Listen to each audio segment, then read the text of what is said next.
นะโมตัสสะภะคะวะโตอะระหะโตสัมมาสัมพุทธัสสะนะโมตัสสะภะคะวะโตอะระหะโตสัมมาสัมพุทธัสสะนะโมตัสสะภะคะวะโตอะระหะโตสัมมาสัมพุทธัสสะ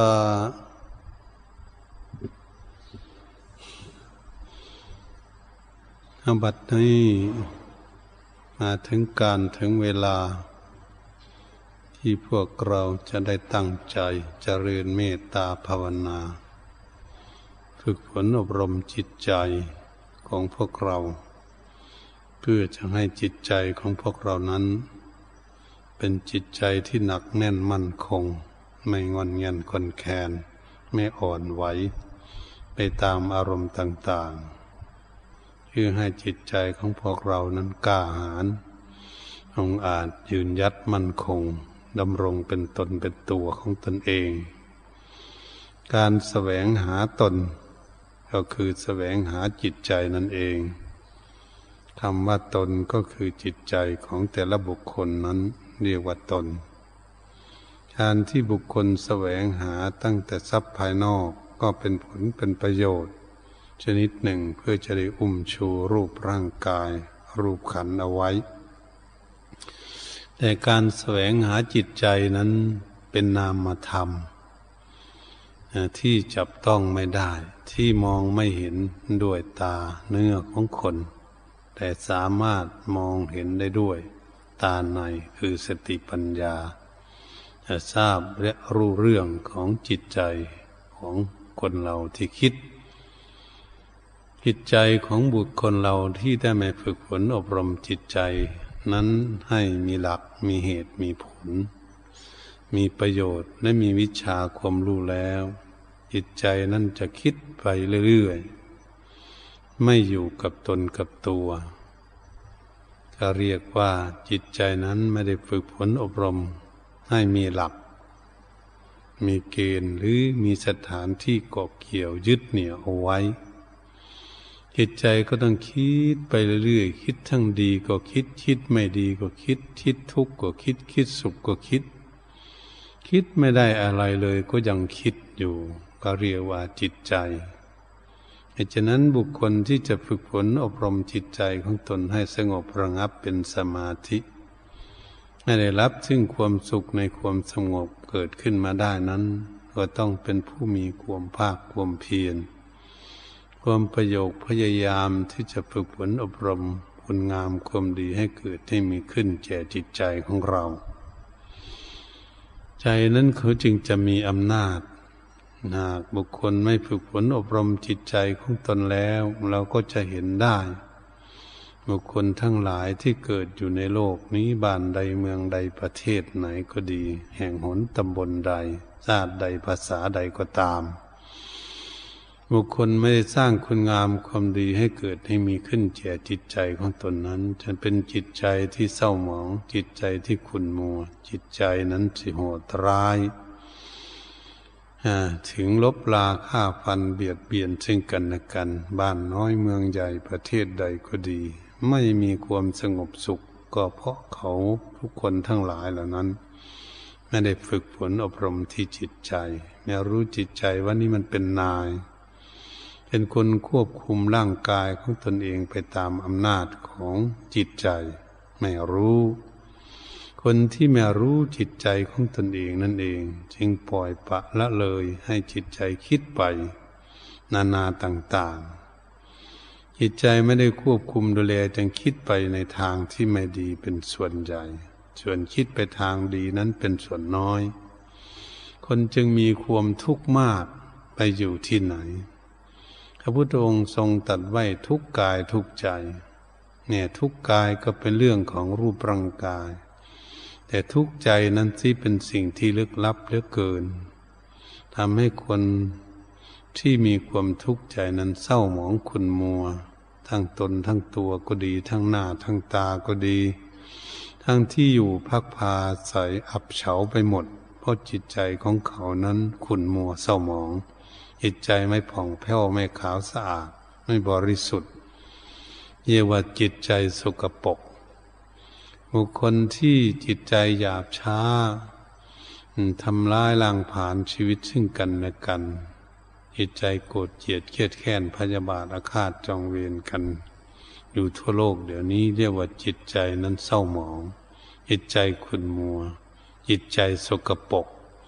จิตใจที่ไม่ดีจิตใจที่ไม่มีความสุข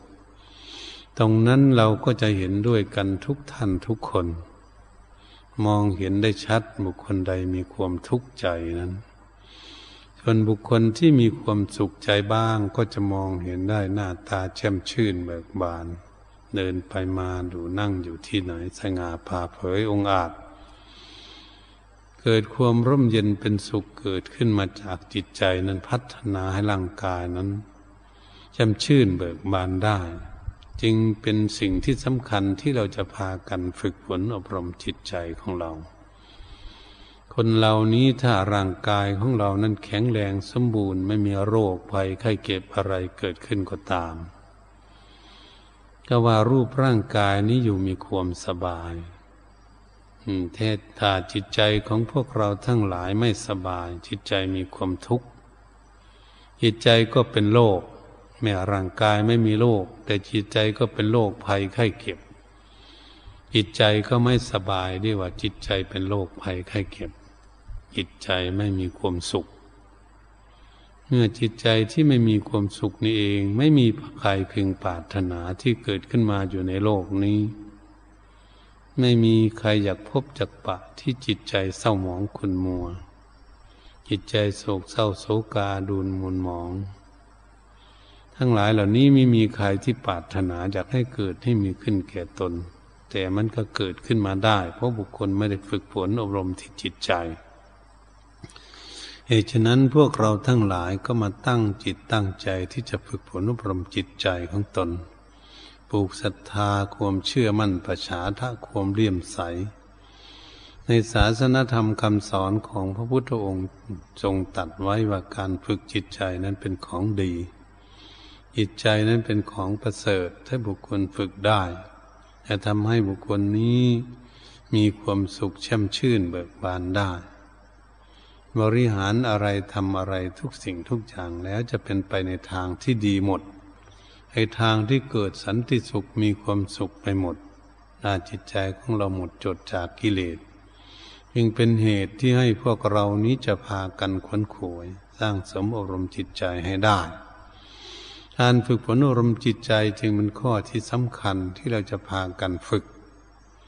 ถ้าเราไม่ฝึกก็ไม่มีใครจะฝึกให้เราถ้าเราไม่มีความตั้งใจจะฝึกฝนอบรมจิตใจของตนก็ไม่มีคนอื่นที่จะฝึกฝนอบรมได้ให้ตนเองได้เหตุฉะนั้นเราจึงมีความภาคความเพียรฝึกฝนอบรมจิตใจของเรานี้ให้อยู่สงบการที่จะฝึกฝนอบรมจิตใจให้สงบนั้นเราต้องศึกษาให้รู้ว่าจิตคือความคิดไปโน่นคิดไปนี่คิดไม่อยู่กับตนกับตัวนั้นนะเรียกว่าจิตใจของเราจะให้อยู่กับข้อธรรมกรรมฐานคำว่าข้อธรรมกรรมฐานนั้นก็คือให้เป็นฐานที่ตั้งของจิตให้จิตไปยึดเหนี่ยวอยู่ในที่ตั้งนั้นของที่ตั้งไว้หรือเหมือนหลักที่ตั้งไว้ฝังไว้เราก็ไปยืนจับหลักนั้นเพื่อไม่ให้ตนเองนี่ล่มไปทางไหนชั้นใดก็ดีข้อธรรมกรรมฐานก็ฉันนั้นเหมือนกันการที่เราพากันฝึกจิตใจของเราก็ให้จิตใจของเรามีหลักจับมีที่เกาะที่เกี่ยวที่ยึดที่เหนี่ยวเอาไว้ให้จิตใจพันเผือยึดมั่นอยู่ในหลักนั้นก็คือหลักกรรมฐาน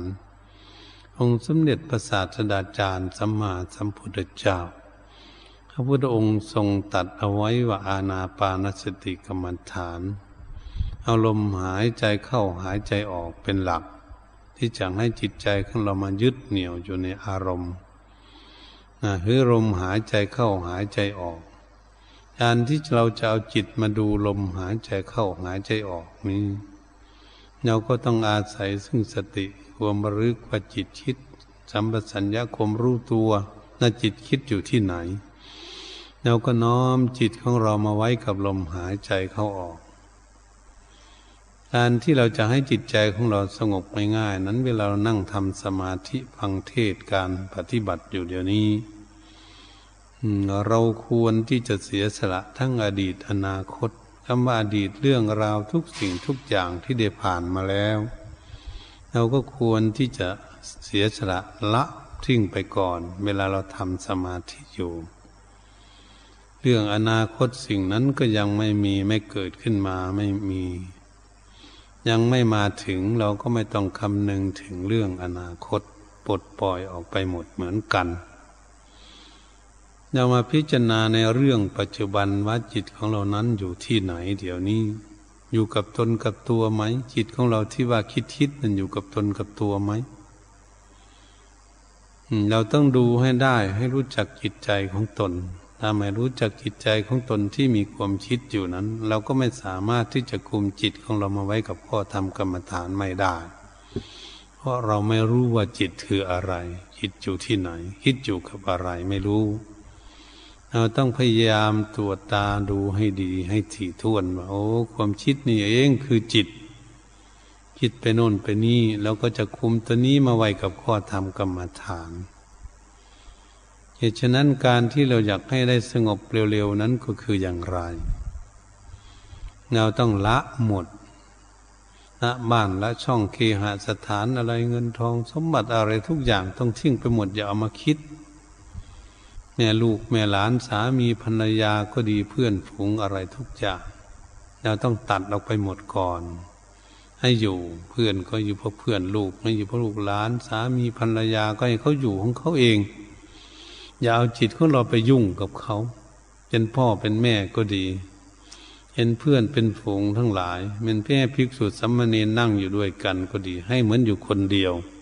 ไม่เหมือนให้เหมือนไม่มีใครอยู่ด้วยตนเองนั่งอยู่คนเดียวเราญาติโยมอุบาสกอุบาสิกาท่านสาธุชนทั้งหลายก็เหมือนกันเมื่อเรานั่งอยู่ด้วยกันนั้นไม่ต้องคิดถึงใครเรานั่งอยู่เดี๋ยวนี้ให้เหมือนเรานั่งอยู่คนเดียวกำลังทำสมาธิอยู่กำลังปฏิบัติอยู่ฟังแต่คำอธิบายเรื่องเทศแนะนำสั่งสอนชี้แจงแสดงสี่หนทางให้ปฏิบัติเท่านั้นแล้วก็น้อมจิตของเรามาไว้กับข้อธรรมกรรมฐานกับลมหายใจเข้าออกควรประคับประคองจิตใจของเรามาดูลมหายใจเข้าออกถ้าหากเราเอามาดูลมหายใจเข้าออกจิตนั้นจะไม่อยู่ง่ายๆเดี๋ยวจิตก็จะถอนวิ่งไปที่โน่นที่นี้เราก็ควรควบคุมจิตของเรากลับมาไว้กับข้อธรรมกรรมฐานกับลมหายใจเข้าออกอีกทำอย่างนี้บ่อยๆจิตใจก็จะสงบจิตใจสงบสัก5 นาทีหรือ10 นาทีอย่างนี้ก็แปลว่าจิตของเราสงบเป็นคณิกะสมาธิถ้าหากเราสามารถใส่สติสัมปชัญญะคือความระลึกเร็วรู้เร็วควบคุมดูแลจิตใจของเรานี่อยู่กับลมหายใจเข้าออกที่ละเอียดสุขุมสบายหายใจสบายสบายเบาๆสบายไม่ต้องไปบังคับลมหายใจให้สบายสบายให้ใจมาดูจิตใจมาดูเรื่องลมหายใจสบายสบายจิตใจของพวกเราทั้งหลายก็จะสงบอยู่นานถึง20-30 นาทีได้แปลว่าเราควบคุมจิตใจของเราให้สงบถึงอุปจารสมาธิสงบนานหน่อยเมื่อจิตใจของเราสงบอยู่อย่างนี้เราควรดูจิตใจของเราให้ดีๆว่าอยู่ในอารมณ์อะไรจิตใจสงบมาถึงอุปจารสมาธินี้อยู่ในอารมณ์อะไรมีความสุขอย่างไรเห็นความสุขเกิดขึ้นอย่างไรอยู่ภายในจิตของตนนั้นควรที่จะพินิจพิจารณาให้รู้ให้เข้าใจให้ได้เมื่อเรารู้จักว่าจิตของเราอยู่ในอารมณ์นี้เองจิตจึงสงบอยู่นานอย่างนี้มีความสุขเกิดขึ้นอย่างนี้วันนี้เราก็พยายามที่ประคับประคองจิตของเราให้อยู่ในอารมณ์นั้นไม่ให้จิตใจของนั้นออกไปที่อื่นประคับประคองไว้ควบคุมดูแลจิตใจของอยู่ให้เรานิ่งอยู่สงบอยู่ในอารมณ์นั้นให้นานๆในจิตใจของเราสงบนานถึง1 ชั่วโมงหรือ1 ชั่วโมงครึ่งเกิดขึ้นเราจะมามองดูโอ้กายมันก็เบาหายใจก็เบาเหมือนไม่มีลมหายใจเข้าออก มันจะเป็นไปอย่างนี้การปฏิบัติที่ถูกต้องลมหายใจก็เหมือนไม่มีร่างกายก็เบาสบายความเจ็บปวดเวทนาทั้งหลายสงบระงับไปลมหายใจเขาออกละเอียดอยู่สบายสบายปวดแข้งปวดขาก็ไม่มีปวดตนปวดตัวที่ไหนไม่มีเราก็เห็นเบากายเมื่อเบากายไม่มีเวทนาแล้วก็เบาใจใจไม่ไปยุ่งเหยิงกับอะไรใจก็สงบไม่มีอารมณ์อะไรมารบกวนจิตใจใจก็เลยนิ่งสงบเป็นสมาธิเมื่อจิตใจสงบเป็นสมาธินานเรียกว่าอัปปนาสมาธิจิตใจสงบเป็นอัปปนาสมาธินี้จะมีความร่มเย็นเป็นสุขมากสบายสบายแต่ว่าอยู่สบายสบายอย่างไรจิตใจไม่มีอะไรมายุ่งจิตใจจะมีความสุขมากจิตใจจะเอิบอิ่มปลื้มปิติยินดีว่าการปฏิบัติฝึกหัดอบรมจิตใจนั้นมีความสุขความสงบเกิดขึ้นครูบาอาจารย์ทั้งหลายจึงตักเตือนให้พวกเรานั้นปฏิบัติเมื่อเราฝึกหัดจิตใจสงบมาถึงนี้มันจะมีปีติถ้ามาปีติก็ขนลุกขนพองสู้ซ่าขึ้นมาอย่างนี้โอ้ยเราไม่เคยเห็นความสุขอย่างนี้มันก็เป็นขนลุกขนพองบางคนก็ตัวใหญ่เหมือนกับตัวใหญ่จะเต็มห้องนี่แหละเพราะมันมีปีติบางคนก็จะเย็นสบายสบายร่างกายทั้งเบาทั้งเย็นสบายสบายบางบุคคลนั้นเย็นเข้าไปทั้งในตัวเย็นจนน้ำตาไหลอย่าน้ำตาไหลก็เราไม่ต้องหวั่นไหวอะไรเมื่อมันเป็นอย่างนี้มันเป็นปีติเกิดจากความสงบสุขแต่บางบุคคลนั้นก็จะเห็นตัวนี้เบาจริงๆเลยใจก็เบากายก็เบาเบาเหมือนไม่มีนี่ปะนี่เหมือนนั้นมีร่างกายนี่เหมือนร่างกายของเราลอยอยู่ตามอากาศอันเบากายก็มาเบาใจเนื้อกายมันเบามากจนมองไม่เห็นกายเลยทีเดียวมันเบาสบายมันห่อเหินเดินอากาศมันลอยอยู่ในอากาศ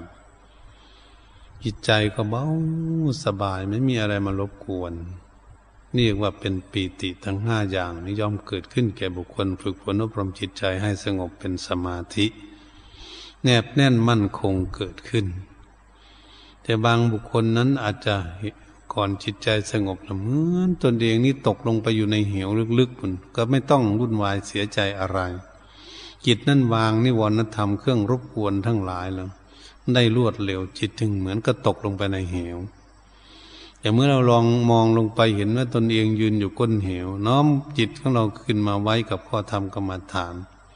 เอาไว้กับตัวเรามันก็ดับไปเราก็จะมาเห็นแต่ร่างกายของเราเบาใจของเราเบาสบายสบายสงบอยู่เมื่อจิตใจสงบอยู่อย่างนี้เราก็ใส่สติสัมปชัญญะประคองจิตของตนเองให้สงบให้นานที่สุดและสอดส่องมองเข้าไปดูจิตของเราอยู่ในอารมณ์อะไรจริงๆจิตสงบอยู่นี้มีอาการอย่างไรมีความสุขอย่างไรมีความเบาความสบายอย่างไรจิตใจตั้งอยู่ในอารมณ์อะไรจริงๆจึงสงบเป็นอัปปนาสมาธิอย่างนี้เราก็จะเห็นความสุขเกิดขึ้นโดยตนเองไม่ต้องถามคนอื่นถ้าการฝึกฝนอบรมจิตใจให้สงบเป็นสมาธิเป็นอัปปนาสมาธิแนบแน่นมั่นคงอย่างนี้เราจะเห็นความสุขเกิดขึ้นด้วยตนเองไม่ได้ถามใครเราก็รู้ว่าโอ้จิตใจสงบนี่มีความสุขมากเรียกว่านิรมิตสุขสุขไม่อิงอมิตรไม่อาศัยทรัพย์สมบัติอะไรเคหสถานบ้านซ่องเงินทองสิ่งของอะไรต่างๆไม่ได้สุขกับเรื่องสมบัติอย่างนั้นมีความสุขอยู่ในสมบัติคือนิรมิตสุขสุขไม่อิงอมิตรสลัดอามิตรออกไปหมดเหลือแต่จิตใจสงบอยู่ในอารมณ์หนึ่งอารมณ์เดียวนี่ว่าจิตเป็นอัปปนาสมาธิหนักแน่นมั่นคงเราจะทราบซึ่งใจได้ด้วยตนเองจะเป็นคนที่ขยันหมั่นเพียรอยากปฏิบัติเพราะตนเองฝึกหัดจิตใจสงบแล้วเห็นความสุขเป็นหลักที่ตนเองจะยึดว่าโอ้มันมีความสุขจริงๆเนี่ยปฏิบัติจิตใจเนี่ยเมื่อจิตใจสงบแล้วย่อมรู้ย่อมทราบได้ด้วยตนเองอย่างชัดเจนว่า เหตุฉะนั้นครูบาอาจารย์นักปราชญ์ทั้งหลายเป็นจึงสอนให้พวกเราฝึกฝนอบรมจิตใจให้สงบเป็นสมาธิแล้วจึงจะเห็นความสุขที่แท้จริงเกิดขึ้นแก่ตนเองว่าเราต้องการปรารถนาความสุขแต่บัดนี้บุคคลฝึกอบรมได้ก็จะเห็นความสุขได้ด้วยตนเอง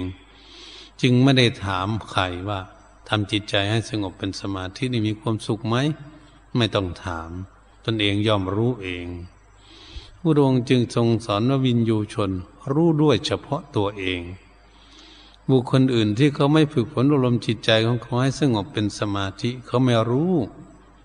ว่าทำจิตใจสงบเป็นสมาธินี่มีความสุขเพียงใดมีความสุขเป็นอย่างไรสุขแค่ไหนเขาไม่รู้เพราะเขาไม่เคยพบเห็นไม่ได้พากันฝึกฝนอบรมจิตใจเลยคนจึงวุ่นวายกันมากเหตุฉะนั้นเมื่อบุคคลที่ฝึกฝนอบรมจิตใจให้สงบย่อมไม่มีความวุ่นวายเป็นคนที่มีจิตใจสบายจิตใจสงบจิตใจที่มีความสุขเกิดขึ้นจิตใจก็มีหลักมีที่พึ่งอะไรพึ่งความสงบสุขของจิตไม่มีอะไรมารบกวนจิตก็ต้องอยู่ว่างๆอยู่ในความสงบนี่ว่าจิตเป็นสมาธิเหตุฉะนั้นเราจะฝึกฝนอบรมจิตใจให้สงบเป็นสมาธิเพราะเราต้องการเรื่องอย่างนี้ต้องการความสงบสุขของจิตถ้าจิตใจมีความสุขแล้วเราก็จะเห็นชัดเจนว่าเราจะเดินนั่งนอนไปอยู่ที่ไหนบ้านใดเมืองใดประเทศใดก็ตามมันก็สุขอยู่เหมือนกันอยู่อย่างเดิมเพราะจิตใจมีความสุขถ้าจิตใจของเรามีความทุกข์แล้วเราไปอยู่บ้านใดเมืองใดประเทศไหนมันก็ทุกข์อยู่อย่างเดิมเพราะจิตใจมันทุกข์อยู่แล้วตรงนี้เห็นได้ชัดเจนได้ด้วยตนเองเลยทีเดียวถ้าจิตใจของเราฝึกดีแล้วเราจะไปอยู่บ้านใดเมืองใดประเทศไหนนั่งรถนั่งเรือนั่งเครื่องบินไปที่ใดจิตใจก็จะสบายอยู่อย่างเดิมเพราะจิตใจที่ฝึกได้แล้วที่พระพุทธองค์ทรงสอนว่าจิตที่ฝึกดีแล้วนำความสุขมาให้เนี่ยพระพุทธองค์ทรงตรัสไว้อย่างนี้เราจะไม่พากันพยายามประพฤติปฏิบัติให้เกิดให้มีขึ้นในตนเองหรือแต่เราไม่ปฏิบัติความสุขจะเกิดขึ้นแก่เราได้อย่างไรเหตุฉะนั้นทุกท่านก็ดีเป็นพระเนนญาติโยมก็ดีต้องควรที่จะฝึกตนเองแล้วฝึกจิตใจของเราแล้วเพราะใจเราอยากมาปฏิบัติมาบวชในพุทธศาสนาก็อยากมาสร้างความดีให้เกิดให้มีขึ้นแก่ตนแม้อุบาสกอุบาสิกาพุทธบริษัททั้งหลายผู้ใฝ่ใจในธรรมมาปฏิบัติฝึกหัดอบรมตนเองก็อยากได้รับความสงบอยากมาทำความดีให้เกิดให้มีขึ้นแก่ตนให้ได้เป็นที่พึ่งของตนจึงเรียกว่ากรรมเป็นที่พึ่งของตนเราทำกรรมดีให้เกิดที่มีขึ้นแก่ตนผลก็จะได้รับตามกรรมดีที่มีความสุขเกิดขึ้นแก่ตนจึงควรที่จะฝึกฝนอบรมตนจะไม่ต้องคอยใครเสียแล้วเห็นพระภิกษุสามเณรก็ไม่ต้องคอยใครที่จะให้ตักเตือนแนะนำสั่งสอนชักจูงเราเท่าไหร่เราต้องตั้งใจปฏิบัติของเราญาติโยมก็เหมือนกันไม่ต้องให้ผู้ใดมาชี้แนะอยู่บ่อยๆเมื่อเราได้ยินได้ฟังแล้วน้อมนำธรรมะไปประพฤติปฏิบัติอยู่บ้านอยู่ช่องก็ดีอยู่วัดอยู่วาก็ดีนั่งรถนั่งเรือไปบ้านใดทางใต้ทางเหนือก็ดีแล้วก็ปฏิบัติได้ปฏิบัติไปเรื่อยๆจะทำให้จิตใจของเรานี่ก้าวหน้ามีคุณธรรมทำให้จิตใจของเรามีที่พึ่งจิตใจมีที่พึ่งจิตใจก็มีความสุขที่เหมือนบุคคลที่มีบ้านที่จะหลับจะนอนเขาก็สบายมีรถมือเรือที่จะนั่งไปโน่นไปนี่เขาก็เกิดความสบายมีเงินมีทองมีที่พึ่งเงินทองก็ทำให้สบายนั่นก็เป็นอย่างนั้นวันนี้จิตใจของเราก็เหมือนกันถ้าหากเราฝึกฝนอบรมให้เขามีคุณงามความดีมีธรรมะเป็นที่พึ่งให้จิตใจของเรามีความฉลาดแล้วจิตใจก็จะพึ่งคุณงามความดีคือความฉลาดและความดีของเขาก็จะมีความสุขเรียกว่าวิหารธรรมเป็นเครื่องอยู่ของจิตใจบุคคลใดมีคุณงามความดีแม้จะทำทานการกุศลรักษาศีลเจริญภาวนาก็ดีบุคคลนั้นเขามีที่พึ่งเขามีที่พึ่งใจเขามีที่พึ่งเขาระลึกถึงคุณงามความดีเมื่อไหร่ว่าตนเองได้ทำบุญไว้ตนเองได้รักษาศีลเอาไว้ตนเองได้นั่งเจริญเมตตาภาวนาเอาไว้ เขาก็จะปลื้มใจมีความสุขใจว่าเขามีที่พึ่งเพราะฉันนั้นเหมือนกันจิตใจของเราที่พากันฝึกฝนอบรมดีแล้วเขาก็มีที่พึ่งพึ่งบุญพึ่งกุศลพึ่งคุณงามความดีที่ตนฝึกฝนอบรมให้เกิดให้มีขึ้นแก่ตนควรที่ทุกคนจะขยันหมั่นเพียรไม่ต้องรอช้าไม่ลองรอปีนั้นปีนี้วันนั้นวันนี้เลยทีเดียวเพราะธรรมะคำสั่งสอนขององค์สมเด็จพระสัมมาสัมพุทธเจ้านั้นเป็นอากาลิโกไม่ประกอบด้วยการด้วยเวลาเหมือนผลไม้ต่างๆผลไม้ต่างๆก็ดีข้าวในนาก็ดีมันต้องปลูกมันต้องแก่ซะก่อนมันจะออกดอกออกรวงจึงจะแก่มีผลเกิดขึ้นต้นไม้ทุกชนิดก็เป็นอย่างนั้นแต่การฝึกฝนอบรมจิตใจของเรานั้นไม่ประกอบด้วยการด้วยเวลาอย่างนั้นบุคคลใดพากันฝึกฝนอบรมจิตใจให้สงบเป็นสมาธิเมื่อไหร่จะค่ำคืนดึกดื่นเศร้าสายหมายเที่ยงก็ดีในวันใดก็ดี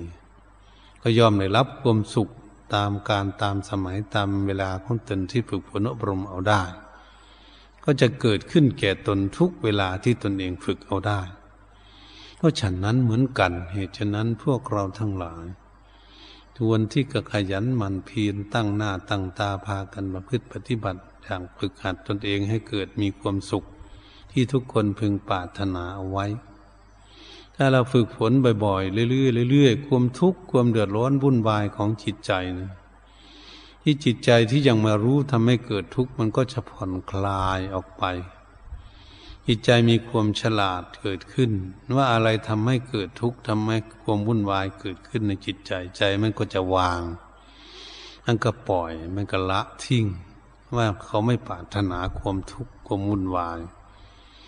เขาก็ต้องการแต่ความสงบแต่ความสุขแล้วก็ละความที่ทำให้เกิดทุกข์นั้นออกจากตัวของเขาเองฉะนั้นบุคคลที่ไปอยู่ที่สกปรกหรือเป็นเครื่องสกปรกติดตนติดตัวนี้เขาก็ต้องหนีจากก็ต้องไปอาบน้ำชำระกายของเขาที่ไหนมันเหม็นสาบเหม็นคาวสกปรกเขาก็ต้องเดินหนีเขาไม่ไปอยู่ในที่นั้นเพราะเราไม่ชอบในที่สกปรก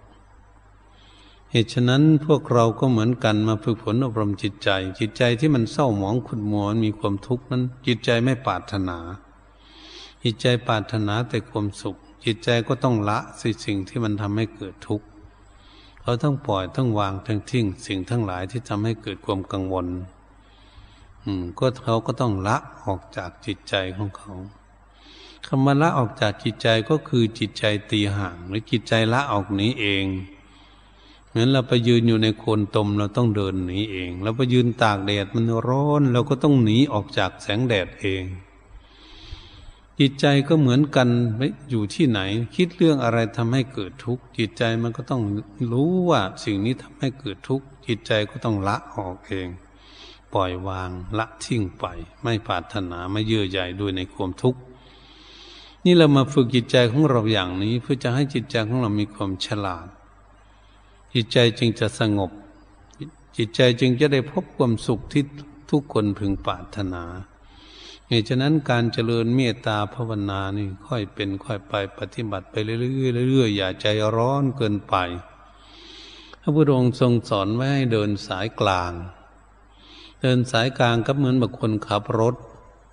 คนขับรถนี่ขั้นจับถนนอยู่ในกลางถนนแล้วขับที่เลี้ยวที่คดไปทางใดก็ดีไปตามกลางถนนรถย่อมไม่ตกถนนไม่เอียงซ้ายเอียงขวาไปเรื่อยๆเรื่อยๆได้ชั้นใดก็ดีบุคคลที่ฝึกฝนอบรมจิตใจก็ฉันนั้นเหมือนกันค่อยเป็นค่อยไปค่อยปฏิบัติค่อยฝึกหัดค่อยอบรมไปเรื่อยๆก็จะทำให้จิตใจของเราสงบเป็นสมาธิได้อย่างแนบแน่นมั่นคงเพราะเราฝึกฝนอบรมไปเรื่อยๆปฏิบัติเรื่อยๆนั่นเองไม่ใจร้อนเกินไปและไม่ซ่าเกินไปไม่ล่าช้าเกินไปเดินก็ดีปฏิบัติไม่หย่อนเกินไปก็ไม่ตึงเกินไปให้พอดีพอดีเหมือนกับบุคคลเดินทางจะไปที่ไหนถ้าเราอยากถึงเร็วเราวิ่งเอามันก็เหนื่อยและล่มตายไปก่อนไม่ถึงสถานที่ตนเองพึงปรารถนาจะไปให้ถึงถ้าหากเราเกียจค้าน เราไม่ก้าวขาอยากไปเฉยๆไม่ก้าวขาเดินไม่อยากไปมันไม่ไปมันเกียจข้านไม่ก้าวขามันก็ไม่ถึงที่เราจะไปเพราะความปรารถนาเฉยๆอยากถึงแต่ตนเองก็ไม่ก้าวขาสักทีไม่เดินไปมันก็ไม่ถึงชั้นใดก็ดีพระพุทธองค์จึงทรงสอนเป็นมรรคคือหนทางเดินให้สายกลางคำว่าเดินสายกลางนั้นเดินไปเรื่อยๆเดินก้าวขาไปเรื่อยๆเรื่อยๆมีขันติความอดทนไปเรื่อยๆเรื่อยๆบุคคลนั่นแลจะถึงจุดหมายปลายทางที่ตนเองพึงปรารถนาไว้ตนเองที่จะไปพระพุทธองค์ทรงสอนว่าอย่างนั้นพระพุทธองค์จึงทรงสอนมรรค8ศีลสมาธิปัญญาเอาไว้เป็นหนทางที่จะปฏิบัติให้ถึงความดับทุกข์ก็ต้องปฏิบัติเพราะเราอยากดับทุกข์ถ้าคนเดินทางไปถึงจุดหมายปลายทางที่ตนเองพึงปรารถนานะเขาจะรู้ว่าตนเองถึงแล้วมีความสุขอย่างไรเพราะตนเองปรารถนามาถึงที่นั้นนั่นก็ทำให้เกิดความสุขเหมือนเราไปที่โน้นที่นี่ก็เหมือนกันถ้าเราว่าจะไปที่โน้นที่นี่แต่เราไปถึงที่จริงๆแล้วนะเราจะสบายไหมก็สบายที่มันถึงที่ตนเองไป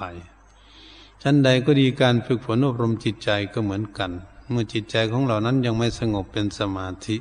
เราก็ต้องมีความภาคความเพียรขยันหมั่นเพียรปฏิบัติอยู่เมื่อเราปฏิบัติอยู่ก็สามารถที่จะทำให้จิตใจของเรานั้นสงบเป็นสมาธิในอย่างแนบแน่นมั่นคงตามความปรารถนาของตนเองได้ตนเองก็จะได้รับความสงบเกิดขึ้นความสุขเกิดขึ้นตามปรารถนาของตนเป็นเรื่องที่ทุกคนนะพึงปรารถนาจะพากันปฏิบัติอย่างนั้นจะให้เกิดให้มีขึ้นแก่ตนเพราะเราทุกคนมีความปรารถนาเหตุฉะนั้นการเจริญเมตตาภาวนานั้นไม่ใช่เป็นของที่จะทำได้ง่ายๆแต่ก็สามารถที่จะทำได้ปฏิบัติได้พระพุทธองค์จึงทรงสอนให้เดินสายกลางนั่นเองคำว่าสายกลางนี้จะทำอะไรทุกอย่างถ้าค่อยเป็นค่อยไปค่อยมีความภาคความเพียรประโยชน์พยายามอยู่ทำสิ่งใดทุกสิ่งทุกอย่างย่อมสำเร็จตามความปรารถนาได้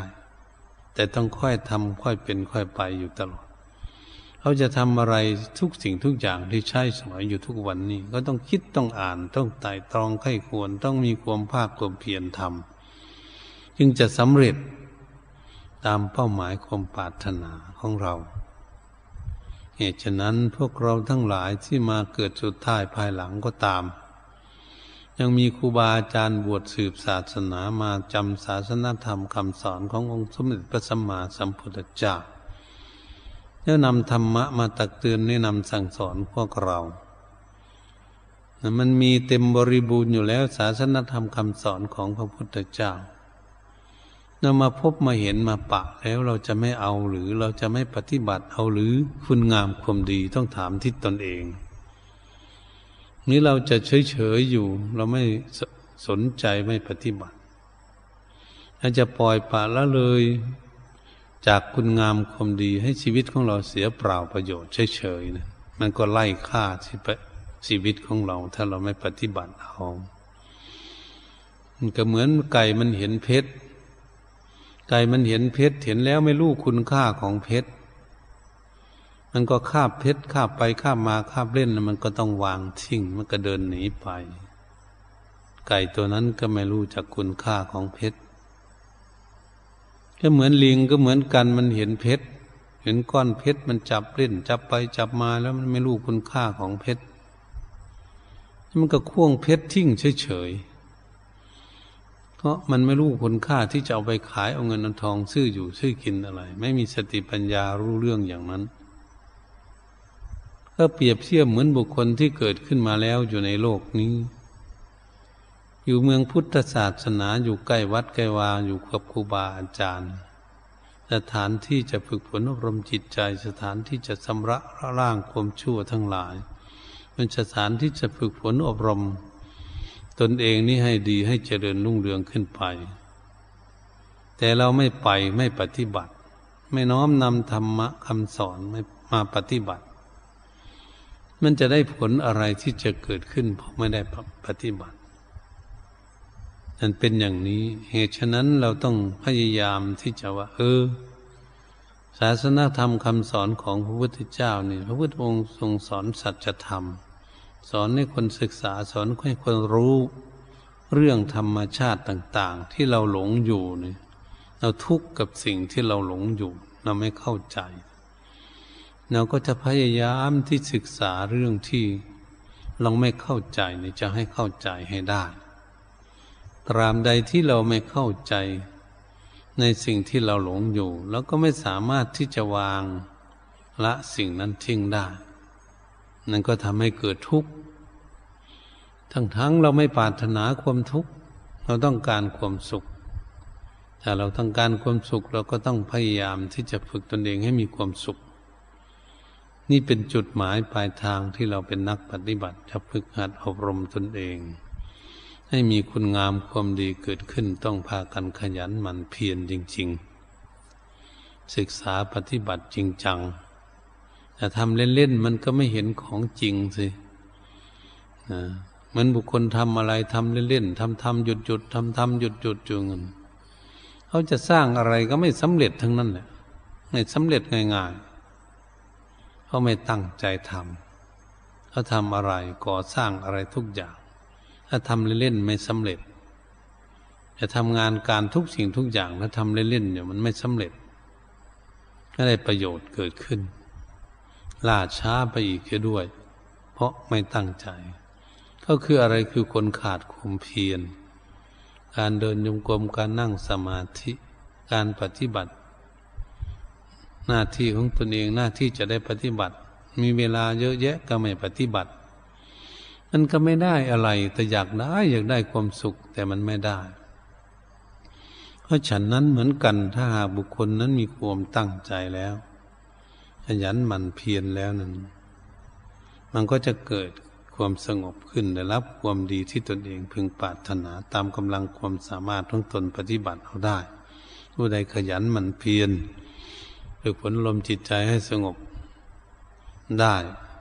ก็เพราะเขาพยายามปฏิบัติบางบุคคลก็ได้เร็วบางบุคคลก็ช้าจึงจะได้แต่อย่างไรก็ตามเราอย่าหวั่นไหวอย่าใจร้อนเกินไปส่วนมากคนจะใจร้อน